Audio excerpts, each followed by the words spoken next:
তাহলে ওই চাকরির কোনো ভ্যালু নেই দাদা। দুদিনে পয়সা কেটে নেবে। প্রভিডেন্ট ফান্ড আছে তো? কিছু নেই। ও নিজে ব্যবসা করো না।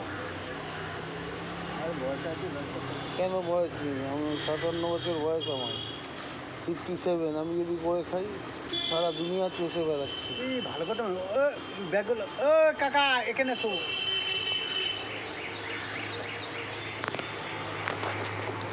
অন্যের গোলামে কাজ করে কোনো লোগো লাভ একটা নেই। তো কি ব্যবসা আছে দাদা এখনো। একটা দুটো আইডিয়ার জন্য আমরা করে খাই। আমিও কাজ ছেড়ে দেবো। কি বললে রাখবে তো? হ্যাঁ ব্যাগ দেখো, ব্যাগ দেখো। কিচ্ছু না, আপনি একটা নাম্বার দিয়ে দিচ্ছি। কত করে?